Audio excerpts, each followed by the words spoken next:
գիտեք, որ Հայաստանի արտաքին հետախուզական ծառայությունը երեք հայտարարություն տարածեց, որ որևէ այլ երկրում ԱՄՆ չտվեց այդ երկրին Հայաստանի քաղաքացի հայազգի գործարաններին ճնշում են գործադրում, որպեսզի նրա առաջիկա ամբությունների ընթացքում ֆինանսական եւ այլ կարգի աջակցություն ցուցաբերեն։ Հիմա քննություն են հանրապետական կոմիտեի։ Հիմա եթե պարզվի կոնկրետ այդ ուժի անունը, ովքեր են անուժերի անունները, սա հիմք կարող է հանդիսանալ, որ չգրանցվեն կամ գրանցելուց հետո դուք դիմեք դատարանին, որպեսզի ուժը գործարարի այդ գրանցում։ Կոնկրետ այս օրինակի հիման վրա խնդրեմ պատասխանել։ Հարգելի գործընկերներ, ընտրական օրենսգիրքը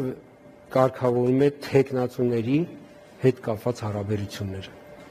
Մեր իրավապահները իրենց գործունեության ընթացքում բազմազան, տարեկան հազարավոր գործեր են քննում։ Իրավապահները իրենց գործառույթները ունեն, չգիտեմ, արտաքին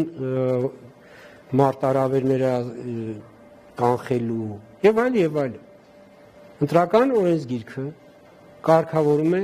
թեկնածուն, այսինքն կուսակցությունը նախ պիտի գա գրանցվի։ Ասացի, որ երբ որ ինքը անհրաժեշտ փաստաթղթեր ներկայացնում է, ինքը գրանցվում։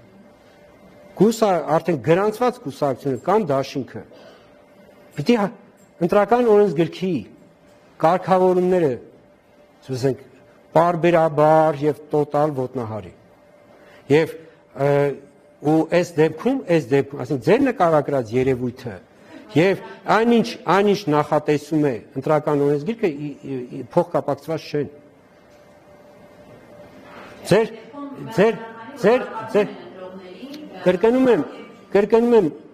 կրկնում եմ, մեր օրենսդրությունը վերաբերում է ընտրական օրենսգիրքի կարգավորումները վերաբերվում են գրանցված կուսակցություններին կամ դաշինքներին, գրանցված թեկնածուներին։ Այսինքն թեկնածուները մեր մոտ վերջնականապես ցանկը հայտնի կլինի մայիսի 3-ին, երբ որ կգրանցվեն։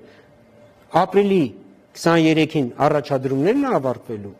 այսինքն մենք կունենանք հավակնորդներ, այսպես ասենք, կուսակցությունների։ Իսկ վերջնական գրանցված ցանկը կունենանք մայիսի 3-ին։ Այն մայիսի 3-ից գրանցվելուց հետո իրենց գործունեությամբ պայմանավորված լինելու, իրենք ինչ իրավական կարգավիճակում կլինեն։ Այստեղ կանխակալ ինչ-որ գնահատականներ տալ եւ այլ, դա որևէ մեկ իրավունք չունի։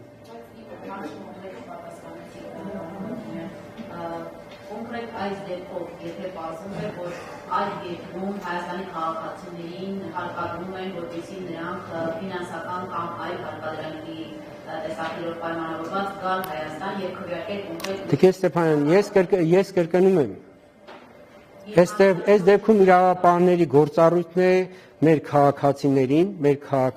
պաշտպանել, ինչպես Հայաստանում, այնպես էլ Հայաստանի սահմաններից դուրս իրենց ունեցած գործիքակազմով։ Գործառույթը վերաբերվում է կուսակցություններին գրանցված, թեկնածուներին գրանցված եւ իրենց գործունեությանը Հայաստանի Հանրապետության տարածքում։ Հայաստանի Հանրապետության տարածքից դուրս մեր կուսակցությունները գործունեություն ծավալելու իրավունք չունեն։ Դա հասկանալի է։ Նկատի ունեմ, ԿԸՄ-ն այս հիմքով իրավունք ունի տվյալ գրանցված կամ չգրանցված կուսակցության նկատմամբ որոշակի։ Տիկին Ստեփանյան, ես կրկնում եմ, Կենտրոնական ընտրական հանձնաժողովը հետախուզական, հակահետախուզական կամ իրավապահ մարմին չէ, որ իր գործունեությունը պայմանավորվի ձեր նկարագրած գործիքակազմով։ Եթե որևէ կուսակցություն Հայաստանում գրանցվելուց հետո ընտրական օրենսգրքի հետևողական կոպիտ շարունակական խախտումներ թույլ կտա, այդ դեպքում Կենտրոնական ընտրական հանձնաժողովը կարող է քննարկել այն հարցը, որ դիմի դատարան տվյալ կուսակցության գրանցում ուժը կորցած ճանաչելու պահանջով։